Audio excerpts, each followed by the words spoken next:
આપણે શિયાળાની ઠંડી ઋતુ આવી ગઈ છે અને હવે તો થેપલા ને એવું બધું બહુ મજા આવશે ખાવાની. તો આપણે હવે મેથીના થેપલા બનાવીશું. વીણીને ધોઈને કમ્પ્લીટ કરી નાખીશું. આપણે આમાં મેથીને પીસી લેવાની છે. આપણે એની અંદર નાખીશું લસણ. આપણે એમાં નાખીશું થોડુંક પાણી.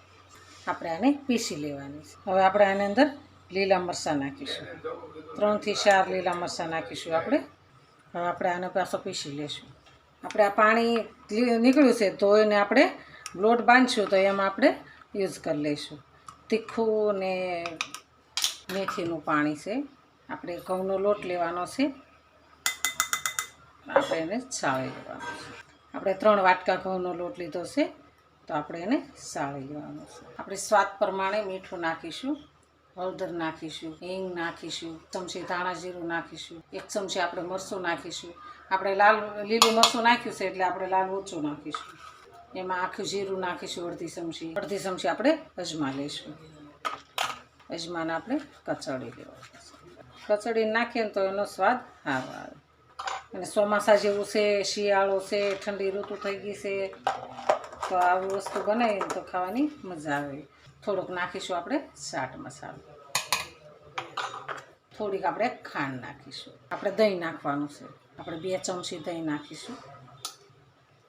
આપણે એની અંદર તેલનું મોણ નાખવાનું છે. એકદમ પોચા રૂ જેવા થાય. આપણે આવી રીતના બનાવીને બહુ મજા આવે ખાવાની. આપણે બધું મિક્સ કરી દઈશું. આપણે લોટ બાંધીને ત્યાં એની સ્મેલ સરસ આવવા મળી છે. આપણા મેથી ને મરચાંનું પાણી છે એને આપણે અંદર એડ કરીશું. એને યુઝ કરી લઈશું એટલે આપણે બીજું પાણી નાખવું જ ન પડે અને આપણો લોટ સરસ કમ્પ્લીટ થઈ જાય. લોટ આપણે સરસ બંધાઈ ગયો છે. હવે આપણે તેલવાળું કરી દઈશું. આપણે આને 5 મિનિટ માટે ઢાંકી દેવાનું છે. આપણે 5 મિનિટ થઈ ગઈ છે. આપણો લોટ સરસ કૂણ આવી ગયો છે. આપણે હવે એના લોવા કરી નાખીશું. લોવા કરી નાખીને એટલે એક સરખા બધા થાય થેપલા. નાના નાના સરસ આપણા લોવા બધા કમ્પ્લીટ થઈ ગયા છે. તો આપણે હવે આને થેપલા વણીશું. આ લોવાને આપણે લોટવાળું કરી દઈશું.